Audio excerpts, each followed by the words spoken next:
Question for you. What would you do if you found out about a brand new holiday that everyone else already seemed to know about?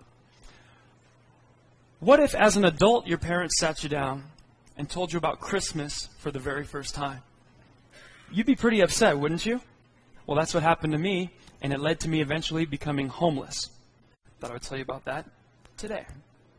Now, I first want to say to all the people who are from out of town, I was born and raised right here in Reno, Nevada. So I knew everything that you guys know. I was very happy. I was very comfortable. I went to the University of Nevada, Reno. I graduated, and then I wanted to pursue comedy, so I went to Los Angeles, and that's where I found millions of other Persians.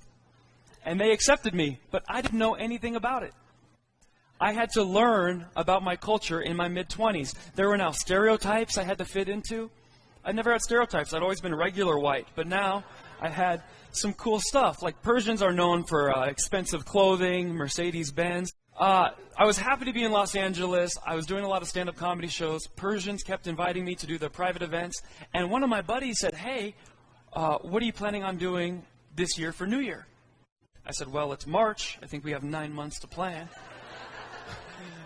I don't know if this is a priority right now. He said, no, you idiot. I'm talking about Persian New Year. And I said, what?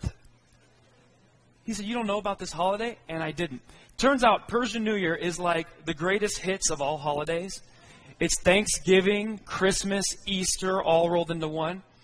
It's a birthday party for Mother Nature. It is awesome. And my dad never told me about it.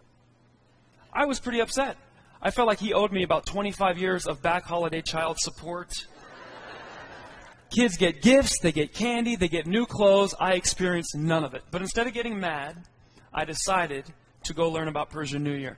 And as a comedian, it was kind of easy. I set up 17 different shows across the nation, including Canada, Florida, New York. I said, I'm coming, I'm going to do comedy there. I'm going to bring some cameras. I'm hiring a whole crew. We're making a documentary. I want to invite other people to learn about Persian New Year with me. Pretty good idea. The problem was I could not afford any of that.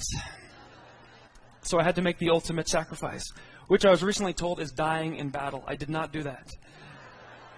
So I made the second most ultimate sacrifice. I became homeless.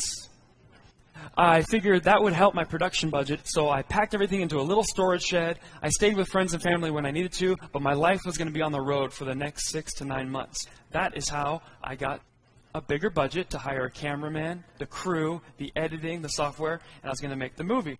And what I learned about this in my travels was each stop, I learned something new about what being Persian is. And it was pretty interesting. Persian Empire was responsible for innovations that we all still know and use today. So it's not that weird, this weird far-off Middle Eastern culture. As a matter of fact, they're responsible for the windmill, brain surgery, pajamas. We know about that stuff. Better yet, the birthday cake, ice cream, fruit punch, and the tambourine. So hey, you can't party without Persians. They started this stuff. Or more recently, Hot Pockets and eBay. I don't recommend buying Hot Pockets on eBay, so don't get that confused right there.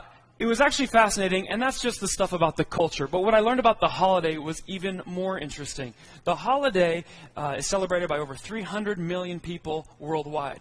How I never heard about it, I don't know. I wasn't paying attention.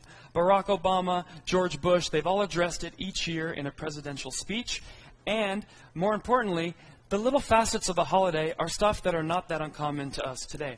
For instance, one of the characters of Persian New Year, or Nowruz as it's called, is a guy that has a gray beard.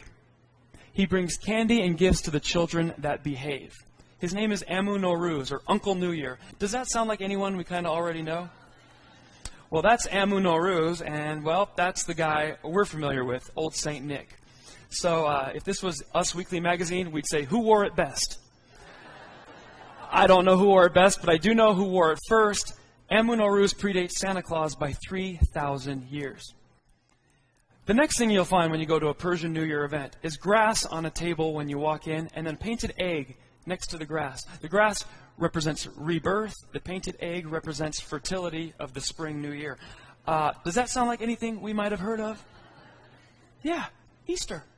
It predates Easter by about 3,000 years. So I was very excited to learn this stuff. It was pretty cool that my dad never told me about Persian New Year, because I got the chance to experience it on my own as an adult and maybe appreciate it a little bit more. I was given advice from celebrities and scholars all across the nation. It was probably one of the best years of my life, and eventually I ended up making the movie that I wanted to make, Nowruz. The best part about it, I submitted it to a few film festivals. It ended up winning a huge prize, so I was pretty excited about that.